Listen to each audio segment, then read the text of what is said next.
शिव विभूति महिमा वर्णन। सनत कुमार बोले, हे गणाधिपति, शिव और उमा की विभूतियों का वर्णन मुझसे कीजिए, क्योंकि तुम परस्पर सब जानने वाले हो। नंदिकेश्वर बोले, हे ब्रह्मपुत्र सनत कुमार, मैं तुमसे उमा शंकर की विभूति को कहता हूँ, सो सुनो। परमात्मा शिव को कहते हैं और पार्वती को शिवा कहते हैं। शिव को परमेश्वर कहते हैं और गौरी को माया कहते हैं। शंकर को पुरुष कहते हैं तथा गौरी को प्रकृति। अर्थ शंभु है तो शिवा पार्वती वाणी है। शंकर दिन है तो शिवा निशा है। सब तंतु महादेव है और दक्षिणा पार्वती है।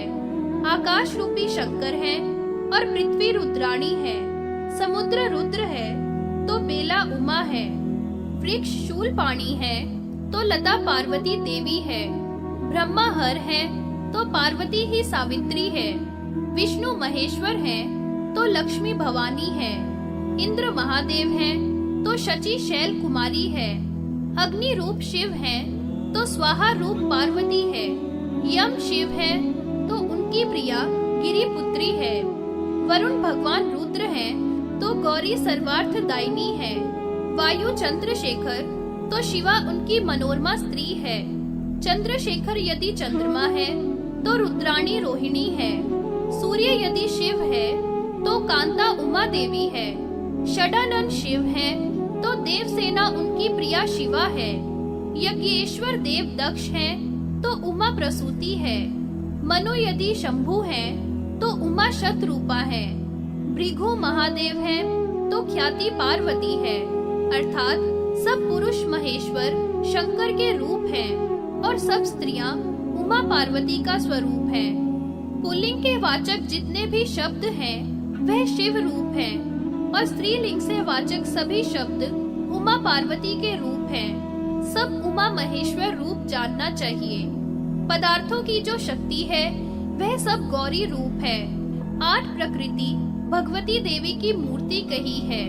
जैसे अग्नि से बहुत से स्फुल्लिंग उत्पन्न होते हैं, शरीरधारियों के सब शरीर के रूप हैं और सब शरीर शंकर के रूप हैं। सुनने योग्य सभी रूप उमा रूप है तो श्रोता रूप सभी शंकर हैं। सृष्टि करने योग्य सभी रूप उमा है तो सृष्टा शंकर का रूप है। दृश्य पदार्थ यदि पार्वती है तो दृष्टा शंकर का रूप है। रस रूप उमा है तो रस्यता देव शंकर हैं। गंध यदि उमा है सूंघने वाले महेश्वर हैं। बोध करने योग्य वस्तु उमा है तो बोधा शंकर हैं। पीठाकृति उमा है तो लिंग रूप शिव हैं। जो पदार्थ लिंग है अंकित है वे सब शिव तथा जो पदार्थ भगांकित है वे उमा का रूप है। ज्ञेय उमा रूप है तो ज्ञाता शंकर है। क्षेत्र रूप को देवी धारण करती है तो क्षेत्रज भगवान शंकर हैं। जो शिवलिंग को त्याग कर अन्य देवों को पूजता है वह राजा वेश सहित रौरव नरक को प्राप्त होता है। जो राजा शिव का भक्त न होकर अन्य देवताओं में भक्ति करता है वह ऐसे मानने चाहिए जैसे युवती स्त्री अपने पति को त्याग कर अन्य पुरुष का सेवन करती हो। राजा ऋषि मुनि सभी देव शिव जी की पूजा करते हैं। विष्णु ने भी सेना सहित रावण को मारने के लिए समुद्र के किनारे पर विधि पूर्वक शिवलिंग की स्थापना की थी। हजारों पाप करके तथा सैकड़ों ब्राह्मणों का वध करके भी जो भाव सहित शंकर का आश्रय लेता है वह सब पापों से मुक्त होता है, इसमें कोई संशय नहीं है। सब लोग लिंगमय हैं और सभी लिंग में प्रतिष्ठित हैं। इसलिए शाश्वत पद की इच्छा करने वाले को लिंग की पूजा करनी चाहिए। शिव और पार्वती दोनों सर्व आकार रूप से स्थित हैं। अतः कल्याण की इच्छा करने वाले पुरुषों को सदा उमा शंकर की पूजा करनी चाहिए और नमस्कार करना चाहिए। शिव के विश्व रूप का वर्णन। सनत कुमार बोले, हे गणेश्वर, हे महामते, आपने शंकर भगवान को अष्ट मूर्तियों वाला बताया, अतः अब उसके विश्व रूप का वर्णन कीजिए। नंदिकेश्वर बोले, हे कमल से उत्पन्न होने वाले ब्रह्मा जी के पुत्र सनत कुमार, मैं अब तुमसे उमापति महादेव के विश्व रूप का वर्णन करूंगा। सो आप सुनिए। पृथ्वी, जल, अग्नि, वायु, आकाश, सूर्य, चंद्रमा, यजमान, ये शिव की 8 मूर्ति कही है। अग्निहोत्र में अर्पण करने से तथा सूर्य रूपी आत्मा में अर्पण करने से सभी देवता तृप्त हो जाते हैं। ये दोनों शिव की विभूति है। सूर्य की 12 कला है। मुनि लोग उसी का भजन करते हैं। आदित्य को अमृत नाम वाली कला जो भूत संजीवनी कही है, उसका देवता पान करते हैं। सूर्य रूपी शिव की दूसरी चंद्र नाम वाली कला है। वह औषधियों की वृद्धि के हिम की वर्षा करती है। सूर्य की शुक्ल नाम वाली किरण लोक में धर्म का विस्तार करती है और धान्य के पकाने का काम करती है। दिवाकर रूपी शिव की हरिकेश नाम की किरण नक्षत्रों का पोषण करती है। उनकी विश्वकर्मा नाम वाली किरण बुध ग्रह का पोषण करती है। सर्वेश्वर के सप्त सप्ती स्वरूप की किरण का नाम विश्वव्यच नाम की किरण शुक्र का पोषण करने वाली है।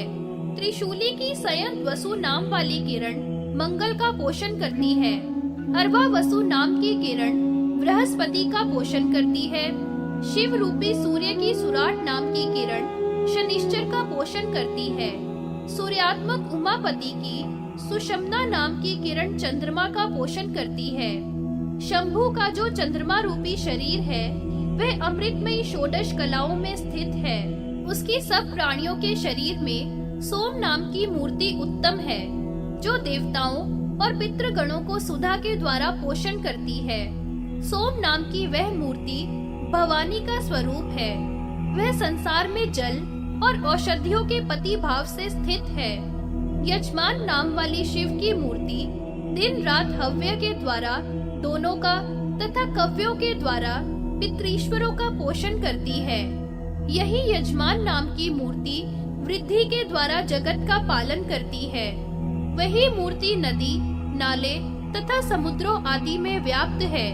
समस्त जीवों को जीवाने वाली, भूतों को पवित्र करने वाली, अंबिका के प्राणों में स्थित जलमयी वह मूर्ति सर्वत्र स्थित है। ब्रह्मांड में भीतर और बाहर स्थित पावक रूपी मूर्ति शिव की ही है। विद्वानों ने इसके 49 भेद कहे हैं। प्राणियों के शरीर में स्थित जो शिव की मूर्ति है, वह वायु रूप मूर्ति है, जो प्राण अपान आदि अनेक प्रकार के भेद कहे हैं। शंभु की विश्वम्भरा नाम की मूर्ति चराचर सब भूतों को धारण करने वाली है। चराचर सब भूतों के शरीर पंचभूत जो भगवान के रूप हैं, उन्हीं के द्वारा निर्मित हैं। पांचों भूत, चंद्रमा, सूर्य और 8वीं यजमान नाम वाली ये 8 मूर्ति शिव की है। चराचर सब शरीरों में 8 मूर्ति स्थित है। यज्ञ में दीक्षित ब्राह्मण को विद्वान आत्मा रूप से कहते हैं। कल्याण देने वाले शंकर भगवान की यह यजमान नाम वाली मूर्ति कल्याण चाहने वाले मनुष्यों को सदा वंदनीय है, क्योंकि ये कल्याण की एकमात्र हेतु है। शिव की अष्ट मूर्तियों की महिमा का वर्णन। सनत कुमार बोले, हे नंदी, 8 मूर्ति वाले महेश की महिमा को फिर और भी वर्णन कीजिए। नंदिकेश्वर बोले, जो जगत को व्याप्त करके स्थित है, ऐसी अष्ट मूर्ति शिव महिमा को मैं तुम्हारे प्रति वर्णन करूंगा। चर और अचर भूतों को धारण करने वाला शर्वदेव उसे कहा है। उस शर्व की पत्नी विकेशी कही है। उसका पुत्र अंगारक यानी मंगल है। वेदवादियों ने भव उसे कहा है। उसकी पत्नी को उमा कहते हैं तथा पुत्र शुक्र कहा है। वन्ही स्वरूप भगवान शिव हैं। उन्हें पशुपति कहा गया है। उनकी पत्नी को स्वाहा कहते हैं। उनका पुत्र षटमुख नाम से कहा है, जो समस्त भुवनों में व्याप्त है। पवन आत्मा भगवान को ईशान कहते हैं। ईशान की पत्नी को शिवा नाम वाली कहा है। उनका पुत्र मनोजक कहा है। आकाशात्मा जो शिव का रूप है, उसे भीम कहा है। दशो दिशाएं उनकी पति रूप देवियां हैं। सूर्यात्मा भगवान देव उन ईश्वर के सर्ग हैं और सूर्य स्वरूप को रुद्र कहा है। सुरवचला उसकी देवी है तथा पुत्र शनिश्चर है। सोमात्मक रूप को महादेव नाम से कहा गया है। उनकी पत्नी रोहिणी है और और पुत्र को बुध कहा है। यजमान स्वरूप है उसे विद्वानों ने उग्र कहा है, तथा कुछ दूसरे विद्वान उसी रूप को ईशान भी कहते हैं। उग्रदेव की पत्नी को दीक्षा कहते हैं। उनका पुत्र संतान नाम से कहा जाता है।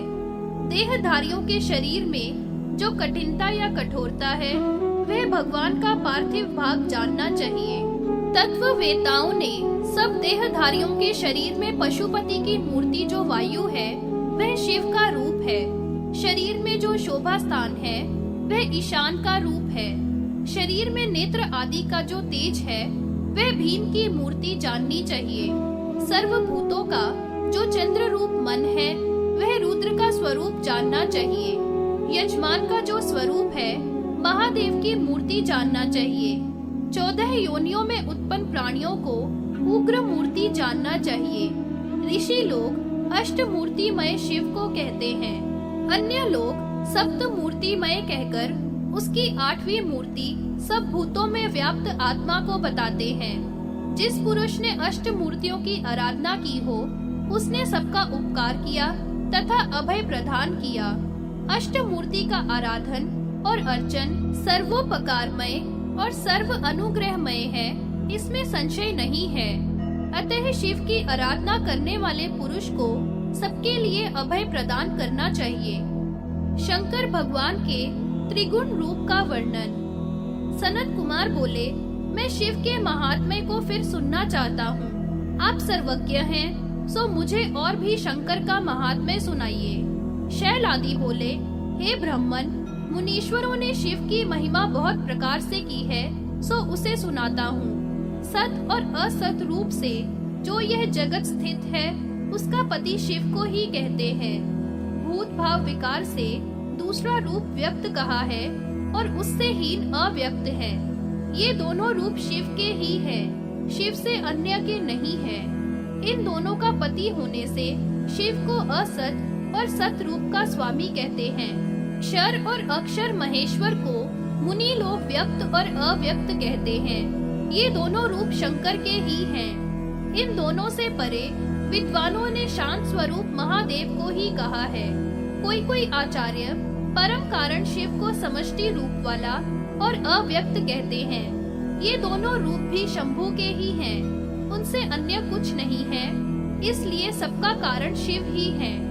लोक शास्त्र के जानने वाले समष्टि और व्यष्टि का कारण क्षेत्र और क्षेत्र स्वरूप से शिव को ही कहते हैं। ज्योति स्वरूप भगवान शंकर ही 24 तत्व रूप से क्षेत्र कहलाता है और उसका भोक्ता पुरुष रूप से क्षेत्रज्ञ रूप वाला कहा जाता है। अतः शिव से अन्य कुछ नहीं, ऐसा विद्वान लोग कहते हैं। कोई आचारी आदि अंत से रहित प्रभु को भूत, अंतःकरण, इंद्रिय प्रधान विषयक रूप से वर्णन करते हैं और ऊपर से चैतन्य स्वरूप ब्रह्म कहते हैं। विद्या और अविद्या दोनों ही शंकर के स्वरूप हैं। लोगों का पालन पोषण करने वाला महेश्वर कहलाता है। अखिल प्रपंच जात शिव अविद्या कहलाता है। आत्म रूप से सर्वत्र जो ज्ञान है, वही विकल्प रहित परम तत्व कहलाता है। व्यक्त और अव्यक्त रूप वह शिव ही है। सब लोगों का विधाता, पालन करता, वह व्यक्त कहलाता है तथा परा प्रकृति को अव्यक्त कहते हैं। प्रकृति के गुणों को भोगने वाला तीसरा पुरुष कहा गया है। ये तीनों ही शंकर के रूप हैं, शंकर से भिन्न और कुछ भी नहीं है। शिव तत्व महात्म्य वर्णन। सनत कुमार बोले, हे महाबुद्धिमान, बहुत से मुनीश्वरों ने बहुत से शब्दों द्वारा जिसका वर्णन किया है, उस ईश्वर को तत्व रूप से मैं जानना चाहता हूँ। शैल आदि बोले, हे कुमार, जिसको बहुत मुनीश्वरों ने बहुत शब्दों द्वारा वर्णन किया है, उस शिव को मैं तुमसे कह दूंगा। शास्त्र पारंगत कोई मुनीश्वर क्षेत्रज्ञ, प्रकृति व्यक्त, कालात्मा आदि रूप वाला कहता है। क्षेत्रज्ञ पुरुष को कहते हैं, प्रधान को प्रकृति कहते हैं। प्रकृति का संपूर्ण विकार जाल व्यक्त कहलाता है। प्रधान और व्यक्त का परिणाम काल है। ये चारों शिव के व्यक्त रूप हैं। कोई आचार्य हिरण्यगर्भ को पुरुष और व्यक्त रूपी शिव को प्रधान कहते हैं। हिरण्यगर्भ इस विश्व का कर्ता है और पुरुष होता है। विकार समुदाय व्यक्त नाम का प्रधान कारण है। इनके मत से भी चारों शिव रूप हैं और ये मुनीश्वर यही कहते हैं कि शिव से अन्यत्र कुछ है ही नहीं। कोई आचार्य शिव को पिंड जाति स्वरूप वाला कहते हैं। चराचरों के अखिल शरीर पिंड नाम वाले हैं। समस्त सामान्य जाति को कहते हैं। कोई महात्मा विराट और हिरण्यगर्भ नाम से शिव का रूप वर्णन करते हैं। हिरण्यगर्भ लोकों का हेतु है और विराट लोक स्वरूप है। कोई आचार्य लोग सूत्र और अव्याकृत रूप से उसका वर्णन करते हैं। अव्याकृत प्रधान को कहते हैं। डोरा में माला के मणिकाओं के समान लोग जिसमें ठहरे हुए हैं, वही सूत्र रूप अद्भुत स्वरूप शिव है, ऐसा जानना चाहिए। कोई आचार्य ईश्वर को अंतर्यामी कहते हैं। वही शंभु स्वयं ज्योति स्वरूप है और स्वयं ही जानने योग्य है। संपूर्ण प्राणियों का अंतर्यामी शिव को कहा है। इससे उसे पर भी कहते हैं। प्राज्ञ, तेजस, विश्व ये तीनों रूप शिव के हैं। सुषुप्ति, स्वप्न, जागृत ये तीनों अवस्था के साक्षी हैं। विराट, हिरण्यगर्भ और अव्याकृत ये भी तुरीय अवस्था में स्थित शिव के ही स्वरूप हैं। जगत की स्थिति, सृष्टि और संहार के हेतु विष्णु, ब्रह्मा और शंकर ये नाम शिव के ही हैं। देहधारी भक्ति पूर्वक उसकी आराधना करके उसको प्राप्त करते हैं। कर्ता, क्रिया और कारण और कार्य इन चारों को विद्वान लोग शिव का ही रूप कहते हैं। प्रमाता, प्रमाण, प्रमेय और प्रमिति ये चार रूप भी शिव के ही हैं। इसमें संशय नहीं है। ईश्वर, अव्याकृत, प्राण, विराट, भूत और इंद्रियात्मक रूप से सब शिव का ही विकार है। जिस प्रकार समुद्र की अनेक तरंगे होती हैं, ईश्वर को ही जगत का निमित्त कारण कहते हैं। अव्याकृत प्रधान का ही नाम है। ईश्वर जगत का निमित्त कारण है। प्रधान को अव्याकृत कहा है। हिरण्यगर्भ प्राण नाम वाला तथा विराट लोकात्मक रूप है। महाभूत, भूत तथा इंद्रियां ये सब कार्य हैं। ये सब शिव का ही रूप है, ऐसा मुनि लोग कहते हैं। परमात्मा शिव से अन्य कुछ ही नहीं, ऐसा मुनि श्रेष्ठ कवि लोग कहते हैं। 25 तत्व भी शिव से ही उत्पन्न होते हैं। जैसे समुद्र से तरंगों का समूह 25 पदार्थों में शिव ही हैं। जैसे कंकण, कुंडल आदि में स्वर्ण हैं। उत्पन्न हुई सभी वस्तुएं शिव से भिन्न नहीं हैं। जैसे घट आदि बर्तन मिट्टी से भिन्न नहीं है। माया, विद्या, क्रिया, शक्ति, ज्ञान, शक्ति शिव से भिन्न नहीं है। जैसे सूर्य से किरण भिन्न नहीं है। सर्वात्मक, सर्वाश्रम, विधाताई सब भाव से शिव को ही तुम भजो, यदि तुम कल्याण की इच्छा रखते हो तो, क्योंकि शिव से परम कुछ है ही नहीं। शिव महात्म्य वर्णन। सनत कुमार बोले, हे देव शैल आदि उत्तम शिव महात्म्य को आपके वाक्य रूपी अमृत से पान करते हुए तृप्ति नहीं होती। कृपावान प्रतापी भगवान रुद्र शरीरी कैसे हैं तथा सर्वात्मा शंभु कैसे हैं और पाशुपत व्रत कैसा है, शंकर को देवताओं ने कैसा देखा एवं सुना है। शैल आदि बोले, परम कारण रूप शिव अव्यक्त से स्थाणु रूप में उत्पन्न हुए। वह संपूर्ण कारणों से युक्त शिव ही विश्व आत्मा है। वह देवताओं में प्रथम उत्पन्न होने वाले ब्रह्मा जी को देखने लगे। तब से देखे ब्रह्मा ने सकल जगत की रचना की। वर्णाश्रम की अव्यवस्था को उन्होंने स्थापित किया। यज्ञ के लिए सोम की रचना की। यह जगत सभी सोम का ही स्वरूप है। चरु, अग्नि, यज्ञ, इंद्र, नारायण, विष्णु आदि सब सोममय हैं। वे सब देवता रुद्राध्याय से रुद्र की स्तुति करते हैं। प्रसन्न मुख शंभु देवताओं के मध्य में विराजमान है। उस समय महेश्वर ने सबका ज्ञान हरण कर लिया, इसलिए ये सभी शिव से पूछने लगे कि आप कौन हैं। तब शंकर जी बोले, मैं पुरातन पुरुष हूँ और भविष्य में भी मैं ही रहूँगा। मेरे से अन्य कुछ है ही नहीं। नित्य और अनित्य मैं ही हूँ। ब्रह्मा का भी पति मैं ही हूँ। दिशा और विदिशा मैं ही हूँ। प्रकृति और पुरुष मैं ही हूँ। जगति अनुष्टुप आदि छंद मैं ही हूँ। सत्य मैं हूँ और शांत स्वरूप भी मैं ही हूँ। जन्मोपति वरुण मैं हूँ, तेज रूप मैं ही हूँ। ऋग्वेद, सामवेद, यजुर्वेद और अथर्ववेद मैं ही हूँ। इतिहास, पुराण तथा कल्प मैं ही हूँ। अक्षर और क्षर, शांति और शांति एवं क्षमा रूप मैं ही हूँ। सब वेदों में मैं ही छिपा हूँ। ज्योति स्वरूप मैं हूँ, अंधकार रूप मैं हूँ। मैं ब्रह्मा हूँ, मैं विष्णु हूँ, मैं ही महेश्वर हूँ। मैं ही बुद्धि रूप हूँ, अहंकार रूप हूँ, तन्मात्रा रूप हूँ, इंद्रिय रूप हूँ। सो हे देवताओं, जो सबको मेरा ही स्वरूप जानता है वही सर्वज्ञ है। मैं अपनी वाणी से सब ब्राह्मणों को, सत्य से सत्य को, आयु से आयु को, धर्म से धर्म को सर्व प्रकार तृप्त करता हूँ। ऐसा कहकर शंकर भगवान वहीं अंतर ध्यान हो गए। फिर वे देवता परमात्मा रुद्र को नहीं देख पाए और शिव का ध्यान करने लगे। नारायण सहित सभी इंद्र आदि देवता और मुनि उधर्व बाहु करके रुद्र की स्तुति करने लगे। शिव पूजा विधि वर्णन। शैल आदि बोले, प्रसन्न मुख प्रभु वृषभ ध्वज को प्रणाम करके मुनि लोग और देवता प्रेम से रोमांचित हुए पूछने लगे। देवता बोले, किस मार्ग से कहाँ और कैसे द्विजातियों को शंकर जी की पूजा करनी चाहिए? पूजा में किसका अधिकार है? ब्राह्मण का कैसे, वैश्य और क्षत्रियों का कैसे, स्त्रियों और शूद्रों का कैसे तथा कुंड गोलकों का कैसे शिव पूजन में अधिकार है? सो हमको जगत के हित के लिए उसे कहिए।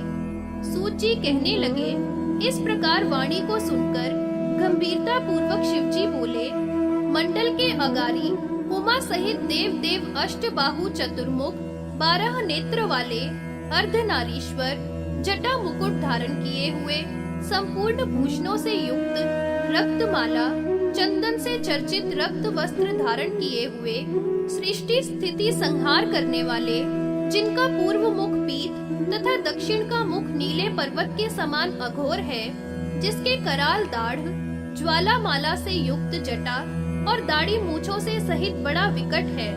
उत्तर का मुख विद्रुम की सी कांति वाला प्रसन्न मुख है। पश्चिम का मुख गोदूत के समान धवल मुक्ताहारों से भूषित तथा तिलक से उज्जवल है। पांचवा सद्योजात के समान दिव्य भास्कर के तेज वाला मुख है। सब मुखों से पूर्व सद्योजात का मुख दिखता है तथा अन्य मुख दिखते हैं। पूर्व मंडल में विस्तारा नाम की, दक्षिण में उत्तरा नाम की, पश्चिम में बोध के नाम की, उत्तर में अध्यायनी नाम की संपूर्ण आभरणों से संपन्न शक्तियां हैं। दक्षिण भाग में ब्रह्मा को, बाएं भाग में विष्णु जनार्दन को, ऋग, यजु, साम मार्ग से मूर्ति त्रय शिव को मुनि लोग देख रहे हैं। उनके स्वरूप में ही सोम, मंगल, बुध, बृहस्पति, शुक्र, मंद मंद गति, शनि उनके चारों तरफ में दिखते हैं। जगन्नाथ दिखते हैं। जगन्नाथ शिव सूर्य रूप में और साक्षात उमा सोम रूप में शेष भूतों को, चराचर जगत को उमापति शिव के रूप में सभी देवता देखते हैं। उनको देखकर सभी देवता और मुनि हाथ जोड़कर उत्तम उत्तम स्तोत्रों से उनकी स्तुति करने लगे। ऋषि बोले, शिव रूप, रुद्र रूप, मीडु अष्टांग रूप आपको नमस्कार है। आप नवीन शक्ति से युक्त पद्म पर स्थित हो। आप भास्कर स्वरूप हो। आप आदिता भानु, रवि, दिवाकर रूप और उमा, प्रभा, प्रज्ञा, संध्या, सावित्री, विस्तारा, बोधिनी आदि रूप वाली हो।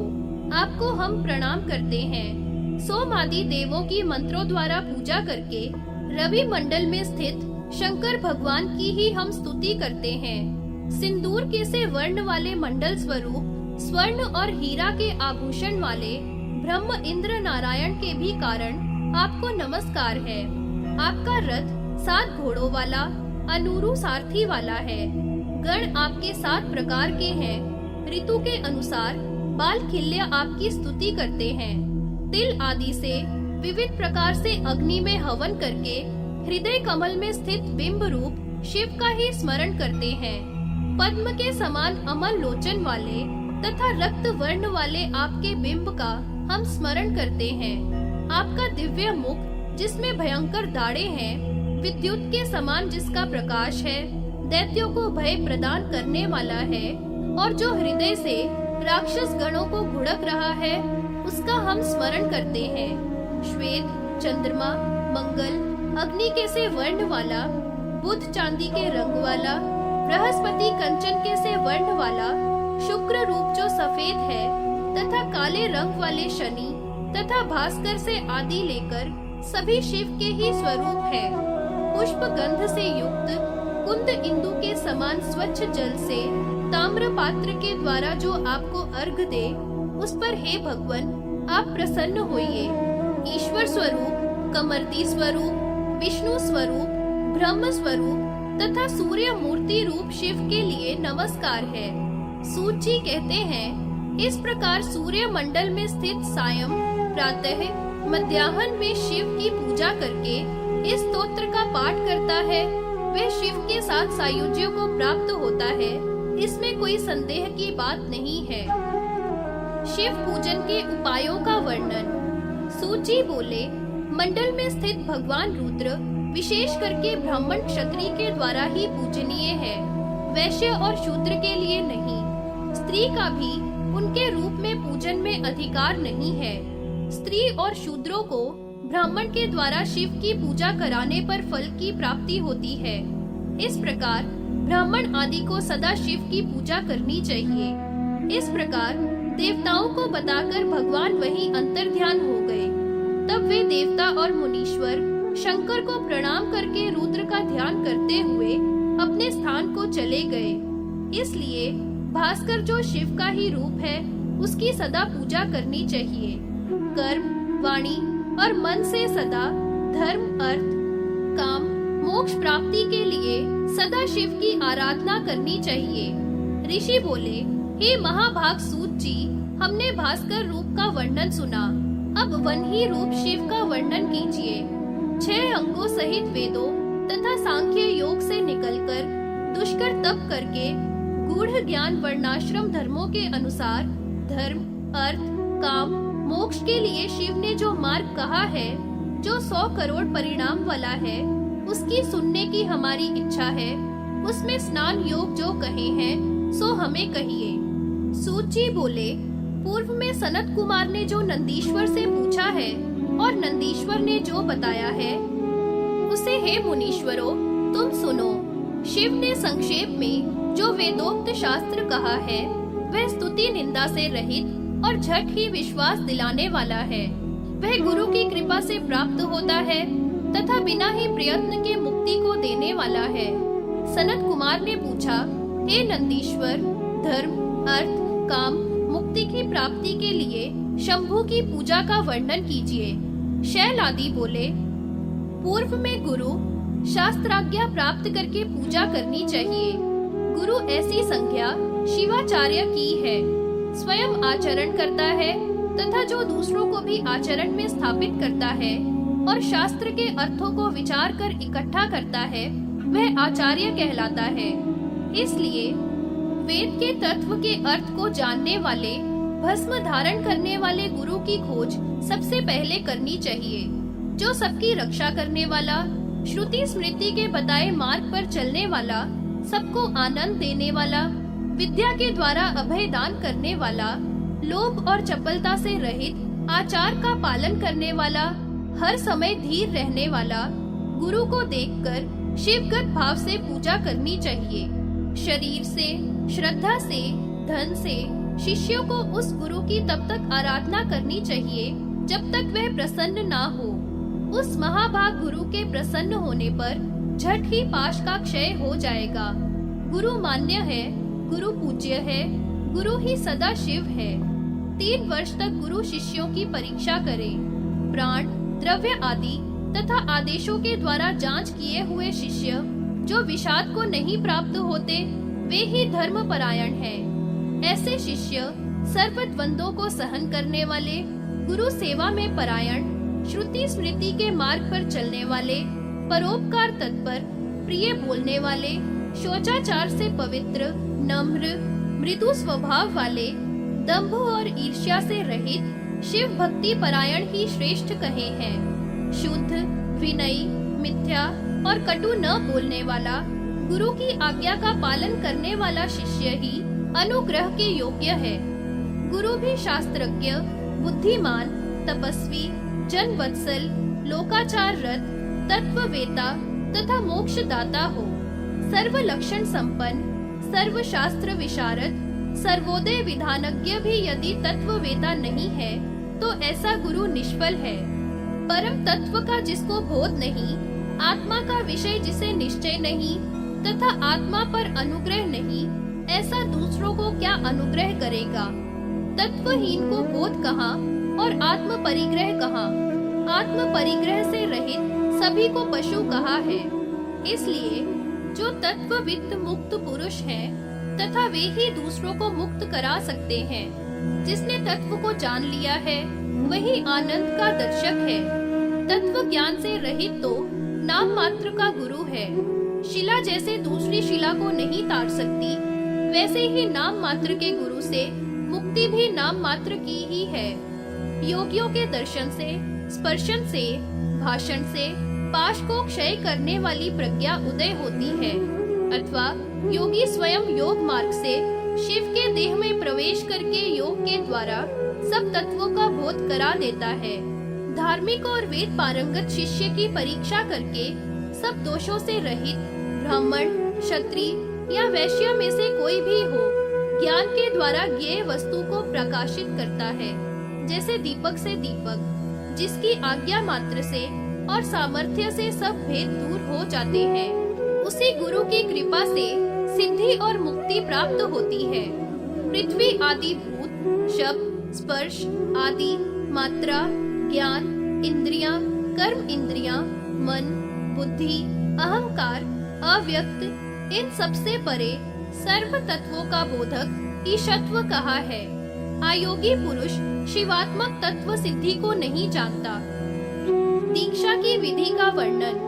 सूची बोले, रंग, रस, गंध आदि से भूमि को शुद्ध करके तथा चांदनी आदि से अलंकृत करके उसे ईश्वर के आवाहन योग्य बनावे। एक हाथ के प्रमाण से वेदी बनाए, उसके मध्य में पंचरत्नों से युक्त कमल को लिखे। चूर्ण से 8 दल का सफेद या रक्त वृत्त शोभामय बनावे। परम कारण शिव का कर्णिका में आवाहन करे। वैभव के अनुसार विस्तार से पूजा करे। कर्णिका के दलों में सिद्धियां कही हैं: वामा, ज्येष्ठा, रौद्री, काली, विकर्णी, बल विकर्णी, बल प्रमथनी, सर्वभूत दमनी, मनोन्मनी, महामाया। वामदेव के साथ इन सब सिद्धियों का विन्यास करना चाहिए। प्रणवाख्य शिव स्वरूप का पूर्व पत्र में विन्यास करे। दक्षिण पत्र में अघोट का करे, जो नील पर्वत के समान कांतिवान है। उत्तर पत्र में वामदेव को विन्यास करे, जो जवा के फूल के सदृश है। गौ के दूध के समान सफेद सद्योजात भगवान का तथा शुद्ध स्फटिक मणि के समान वाले आभा वाले प्रभु का हृदयाय नमः मंत्र से आग्नेय में, शिखाय नमः मंत्र से नैऋत में, वचाय अंजना माय मंत्र से वायव्य में, अस्त्रायफट मंत्र से अग्नि की शिखा के सदृश सब दिशाओं में न्यास करे। सदाशिव महादेव, रुद्र, विष्णु, ब्रह्मा का सृष्टि के अनुसार न्यास करना चाहिए। फिर शांत स्वरूप शिव का ध्यान करे, जो भगवान विद्या स्वरूप है, विद्या को धारण करने वाले हैं, अग्नि के समान तेज वाले हैं, तारकासुर का नाश करने वाले हैं, जो ईशान देव हैं, जो महेश्वर है, सत्य मूर्ति है, स्थूल सूक्ष्म सबके कारण है, पंच मुख वाले, 10 भुजा वाले, 38 कलाओं से युक्त, ओमकार का स्वरूप आ, ई, उ, ए के द्वारा अंबिका के स्वरूप से जो स्थित है, छोटे से छोटे तथा महत से महत है, सहस्त्र सिर वाले, सहस्त्र चरण वाले, सहस्त्र हाथ वाले, चंद्र रेखा को धारण किए हुए, करोड़ों विद्युत के समान प्रकाश वाले, श्याम रक्त स्वरूप, 3 शक्तियों और 3 तत्वों से युक्त महादेव का स्मरण करें। विधि पूर्वक चरु बनाकर शिव को निवेदन करें। आधा शिव को अर्पण करें तथा आधे से हवन करें। जल के द्वारा आचमन करके पवित्र होवे। पंचगव्य का प्राशन करें। वामदेव मंत्र को बोलकर भस्म लगावे। रुद्र देवता गायत्री का कानों में जप करें। सूत्र सहित 2 वस्त्रों से युक्त होकर पंच कलश पंच ब्राह्मणों के द्वारा स्थापन कराकर चरु से हवन करें। मंडल के दक्षिण में भक्त शिष्य को बैठाएं, जो दर्भ के आसन पर बैठ शिव भक्ति में परायण हो। अघोर मंत्र से घृत के द्वारा 108 बार आहुति प्रदान करें। इस प्रकार उपवास किए हुए भक्त शिष्य को वस्त्र और पगड़ी आदि धारण कराकर नेत्रों को बांधकर प्रवेश करावे। 3 परिक्रमा करें। रुद्राध्याय या प्रणव से परिक्रमा करनी चाहिए। शिव ध्यान में परायण होकर देव देव के ऊपर पुष्प चढ़ावे। जिस मंत्र के कहने पर शिव पर पुष्प गिरे वह मंत्र उसे सिद्धि हो जाता है। शिव के जल से स्पर्श करके अघोर मंत्र से भस्म लगावे। शिष्य की मूर्धा पर गंध का लेप न करे। प्रवेश करने के लिए पश्चिम का द्वार सर्व प्रकार श्रेष्ठ है और क्षत्रियों के लिए तो विशेष श्रेष्ठ है। प्रवेश कराने पर शिष्य के नेत्रों का आवरण खोलकर मंडल का दर्शन करावे। तब उसे कुशा के आसन पर बैठाकर तत्व शुद्धि करे। इसके बाद दक्षिण मूर्ति शिव की प्रतिष्ठा करके अंग मंत्र से हवन करे। शांत्यातीत भगवान ईशान का 108 बार मंत्र से हवन करना चाहिए। हवन के बाद में सोने, चांदी या तांबे के पात्रों में तीर्थ जल भरकर रुद्र का धार्मिक रीति से संहिता मंत्र से या रुद्राध्याय से शिष्य का अभिषेक करे। वह शिष्य भी शिव के आगे अथवा गुरु के आगे या अग्नि के आगे दीक्षा को प्राप्त हुआ निम्न प्रकार प्रतिज्ञा करे कि प्राणों का परित्याग श्रेष्ठ है, परंतु शिव का पूजन किए बिना भोजन नहीं करूँगा। इस प्रकार दीक्षा करनी चाहिए। यथा योग्य तीनों समय अथवा एक समय भगवान परमेश्वर शिव की पूजा नित्य करनी चाहिए।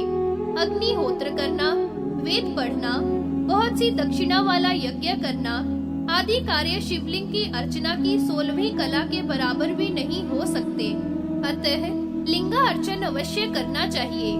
जो सदा दान करते हैं यथा वायु भक्षण करके रह जाते हैं, उनको इतना फल एक बार भी शिव पूजा करने पर मिल जाता है।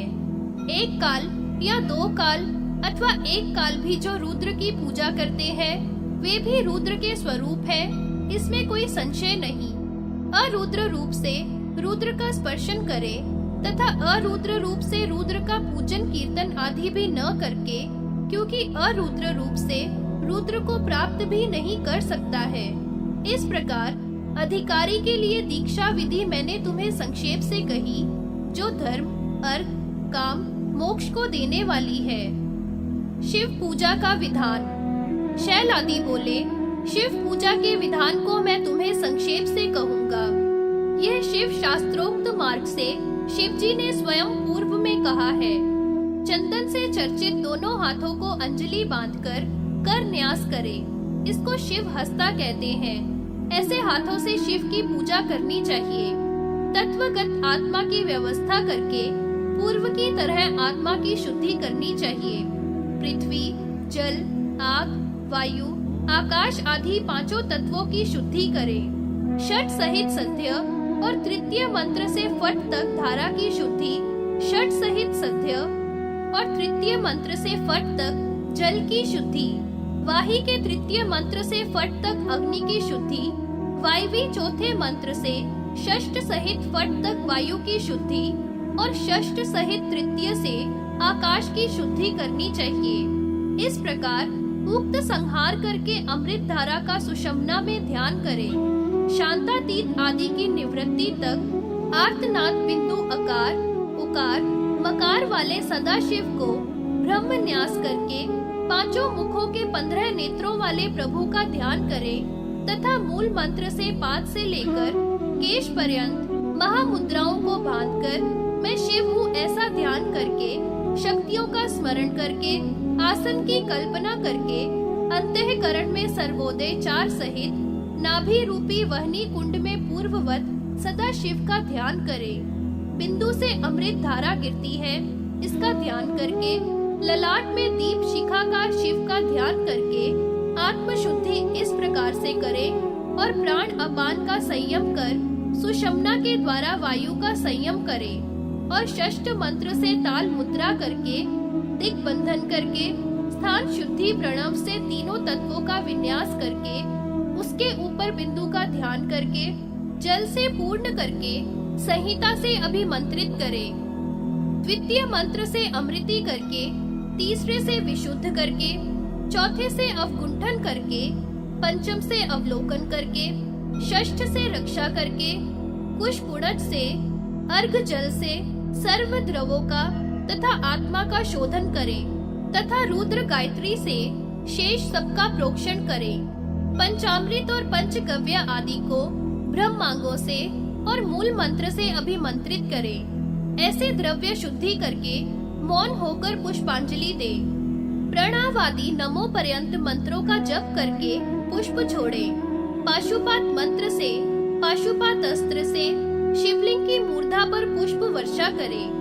ओम नमः शिवाय मूल मंत्र से भगवान की पूजा करे। पुनः पुष्पांजलि देकर दीप धूप आदि से पूजा करे। शिव जी की मूर्धा पर पुष्प चढ़ावे, शून्य मस्तक न छोड़े, क्योंकि कहा है कि जिस राजा के राज में शून्य मस्तक शिवलिंग रहता है उसके राज में दुर्भिक्ष, अकाल, अलक्ष्मी, महारोग, वाहन क्षय होता है। इसलिए राजा को धर्म, अर्थ, काम और मुक्ति की सिद्धि के लिए शून्य लिंग मस्तक न रहने दे। शिवलिंग को स्नान कराकर वस्त्र से पोंछे।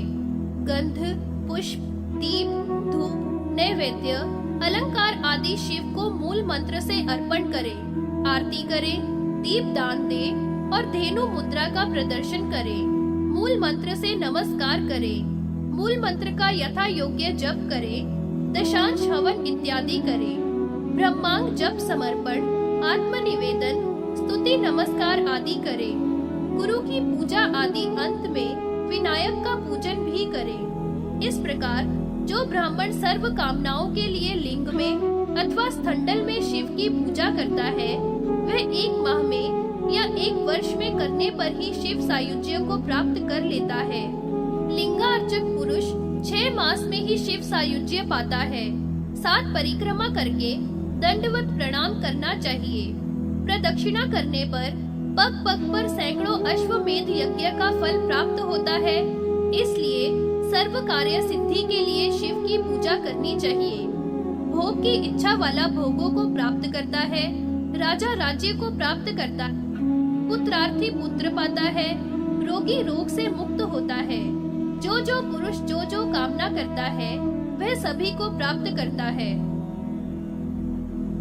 तत्व शुद्धि वर्णन। शैल आदि बोले, स्नान योग आदि करके सूर्य की पूजा के लिए भस्म स्नान, शिव स्नान करके शिव की अर्चना करनी चाहिए। षष्ठ मंत्र से भक्ति द्वारा मिट्टी को ग्रहण करें और भूमि में रखें। द्वितीय मंत्र से जल से उसे छिड़के और तृतीय मंत्र से उसका शोधन करें।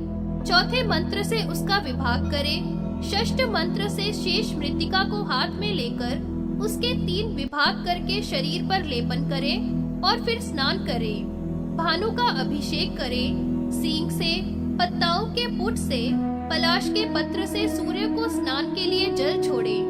वाष्कल आदि सूर्य मंत्र जो वेदों के सारभूता है उन्हें मैं तुमसे कहता हूँ। ओम भूः, ओम भुवः, ओम स्वः, ओम मः, ओम जनः, ओम तपः, ओम सत्यम, ओम ऋतम, ओम ब्रह्म। यह नवाक्षर मंत्र वाष्कल मंत्र कहलाता है। जो नाश को नहीं प्राप्त हो और सत्य हो उसे अक्षर कहते हैं। ओमकार से लेकर नमः पर्यंत सत्य अक्षर कहा गया है। इसको सूर्य का मूल मंत्र कहते हैं। ओम भूर्भुवः स्वः तत्सवितुर्वरेण्यं भर्गो देवस्य धीमहि धियो योनः प्रचोदयात्। ओम नमः सूर्याय खरखोलकाय नमः। यह सूर्य का मूल मंत्र है। इससे यह नवाक्षर मंत्र से प्रकाशित सूर्य की पूजा करनी चाहिए। अंग मंत्रों को मैं यथाक्रम से कहता हूँ। ओम भू ब्रह्म हृदयाय, ओम भुवः विष्णु शिरसे, ओम स्व रुद्र शिखाए, ओम भूर्भुवस्व ज्वाला मालिनी शिखाए, ओम मह महेश्वराय कवचाय, ओम जनः शिवाय नेत्रेभ्य, ओम तपः तापकाय अस्त्राय फट। ये सूर्य के विविध प्रकार के मंत्र कहे हैं। इन मंत्रों के द्वारा सिंह आदि के पात्रों से अपनी आत्मा का अभिषेचन करें। ताम्र पात्र में स्थित जल से विप्र क्षत्रिय अथवा वैश्य रक्त वस्त्र धारण किए हुए विधि पूर्वक आचमन करें। सूर्याष्टमेति मंत्र से दिन में तथा अग्निष्टमेति से रात में तथा आपह पुनंतु मंत्र से मध्याह्न में आचमन करें। नवाक्षर या मूल मंत्र से अंग न्यास और कर न्यास करें। इन मंत्रों के द्वारा मैं सूर्य स्वरूप हूँ ऐसा विचार करके वाम हस्त पर रखे हुए गंध युक्त जल से कुशापुंज से आयोहिष्टादि मंत्रों द्वारा शरीर पर छींटा लगावे।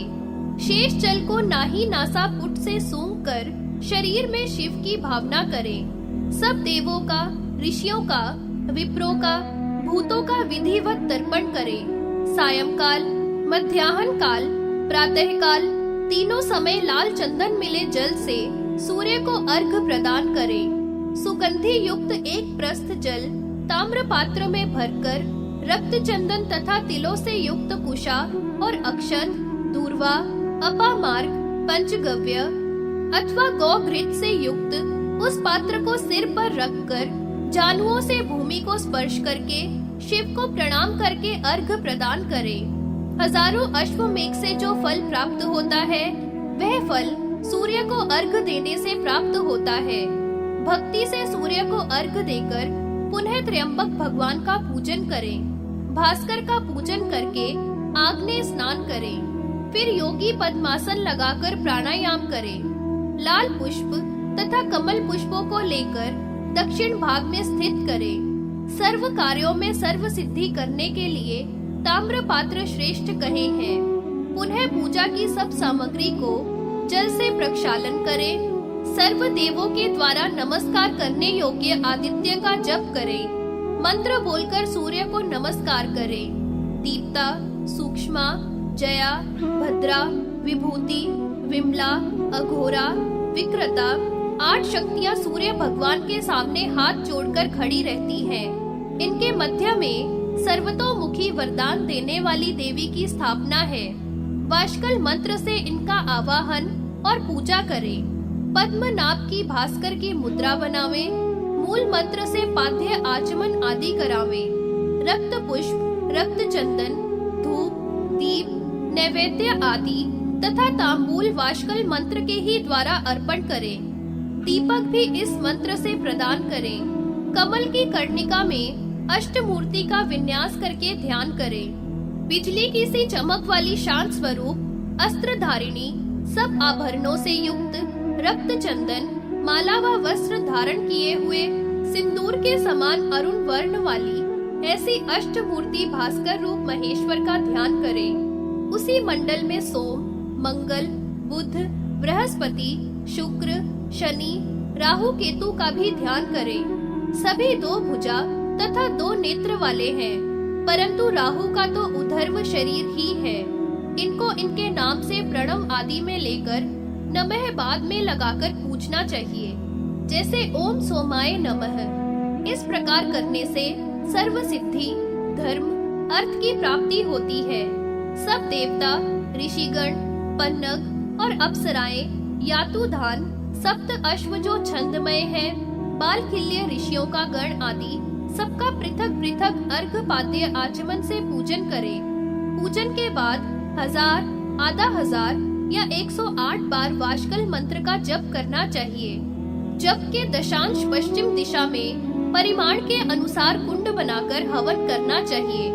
प्रभावती शक्ति का गंध, पुष्प आदि से वाष्कल मंत्र से पूजन करें। पश्चात मूल मंत्र से पूर्णाहुति करें। भास्कर रूप देव देव शंकर का अंगों सहित पूजन करके अर्घ और प्रदक्षिणा करनी चाहिए। इस प्रकार मैंने संक्षेप से सूर्य भगवान का पूजन कहा। जो पुरुष इस प्रकार देव देव जगत गुरु भास्कर का एक बार भी पूजन करेगा वह परम गति को प्राप्त होवेगा। वह पुरुष सर्व ऐश्वर्य युक्त, पुत्र पौत्र आदि भाई बंधुओं से संपन्न, विपुल भोगों को भोग कर, धन धान्य युक्त, यान वाहन से संपन्न, विविध प्रकार के भूषणों से युक्त, काल गति को प्राप्त होकर सूर्य के साथ अक्षय काल तक आनंद को प्राप्त होता है। फिर यहाँ आकर राजा होता है अथवा वेद वेदांग संपन्न ब्राह्मण होता है। फिर पूर्व की वासना के योग से वह सूर्य भगवान की आराधना करके सूर्य की सायुज्यता को प्राप्त होता है। शिवार्चन विधि का वर्णन। शैल आदि बोले, अब मैं शिवार्चन की उत्तम विधि को कहूँगा। तीनों काल शिवार्चन और यथाशक्ति अग्निहोत्र करना चाहिए। तत्व विशुद्धि पूर्वक शिव स्नान करके पुष्प हाथ में लेकर पूजा स्थान में प्रवेश करे। 3 बार 3 प्राणायाम करे। अव्यक्त बुद्धि, अहंकार तथा तन्मात्रा आदि से उत्पन्न शरीर को शिव रूपी अमृत से पवित्र करके हृदय रूपी कमल की कर्णिका में साक्षात शिव का ध्यान करे, जो 5 मुख 10 भुजा वाले हैं, सर्व आभरणों से भूषित हैं, प्रत्येक में 3-3 नेत्र वाले हैं तथा चंद्रमा की कला से सुशोभित मस्तक वाले हैं, पद्म आसन आसीन, शुद्ध स्फटिक मणि के सदृश श्वेत वर्ण, उधर्व मुख शिव का पूर्व में ध्यान करना चाहिए। दक्षिण में नीलांचल के समान, पश्चिम में गौ दूध के समान धवल तथा उत्तर में रक्त वर्ण वाले शिव का ध्यान करें। शूल, वर्षा, वज्र शक्ति दक्षिण हाथ में, वाम हाथ में पाश, अंकुश, घंटा, नाग, बाण, वरद तथा अभय हस्त वाले त्रिनेत्रधारी शिवजी का ब्रह्मांगों से पूजन करना चाहिए। ब्रह्मांग 5 शिवांग ही कहे हैं, सो उन्हें भी तुमको बताता हूँ। ओम ईशानः सर्व विद्या नाम हृदय शक्ति बीजाय नमः। ओम ईश्वरः सर्वभूतानां अमृताय शीर्षे नमः। ओम ब्रह्मादि पते काल अग्नि रूपाय शिखाय नमः। ओम ब्रह्मणोधिपतये कालचंड मारुताय कवचाय नमः। ओम ब्रह्मणे ब्रह्मणाय ज्ञान मूर्ते नेत्राय नमः। ओम शिवाय सदा शिवाय पाशुपातास्त्राय अप्रतिहताय फटफट।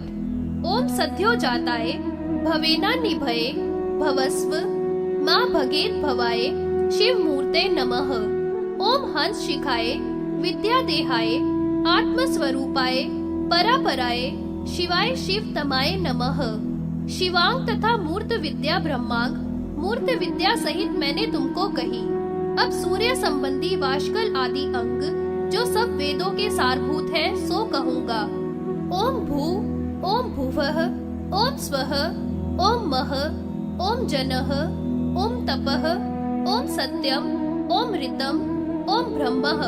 यह नवाक्षरमय मंत्र वाशकल कहा है। इस लोक में जो नाश को नहीं प्राप्त हो उसे अक्षर कहते हैं। प्रणव आदि से नमः तक के सभी अक्षर सत्य कहे हैं। ओम भू, ओम भुवः, ओम स्वः तत्सवितुर्वरेण्यं भर्गो देवस्य धीमहि धियो यो नः प्रचोदयात्। ओम नमः सूर्याय खगोलकाय नमः। महात्मा सूर्य का यह मूल मंत्र है। नवाक्षर से दीप्त करके मूल से भास्कर का पूजन करना चाहिए। अब संक्षेप से अंग मंत्रों को कहता हूँ। ओम भू ब्रह्मणे हृदयाय नमः। ओम भुवः विष्णवे शिरसे नमः। ओम स्वः रुद्राय शिखाय नमः। ओम भूर्भुवः स्वः ज्वालामालिनये देवाय नमः। ओम मह महेश्वराय कवचाय नमः। ओम जनः शिवाय नेत्रेभ्यो नमः। ओम तपस्याय नाम अस्त्राय नमः। इस प्रकार प्रसंग से मैंने सूर्य संबंधी अंग कहे। अब संक्षेप से शिवांगों को कहूँगा। मंत्रमय देव का हृदय कमल से पूजन करना चाहिए और नाभि कुंड में हवन करना चाहिए। शिव रूपी अग्नि में ईश्वर को ध्यान कर मन से सब कार्य करने चाहिए। पंच ब्रह्मांगों से उत्पन्न शिव मूर्ति सदा शिव रूप ही है। रक्त पद्म पर विराजमान मूर्ति को मूल मंत्र से ब्रह्मागाद्य अंगों से संध्या और गायत्री करके चंद्र स्थान से उत्पन्न पूर्ण धारा का स्मरण करना चाहिए। पूर्णाहुति के विधान के द्वारा तेजोमय मुख गत शंकर भगवान का ध्यान करना चाहिए। ललाट में भौहों के मध्य में पुनः पुनः महादेव का ध्यान करें। हृदय कमल में विधि के विस्तार को समाप्त कर देना चाहिए। शुद्ध दीपिका शिखा के आकार वाले भव का नाश करने वाले शिव की लिंग में अथवा स्थल में भावना द्वारा पूजा करनी चाहिए।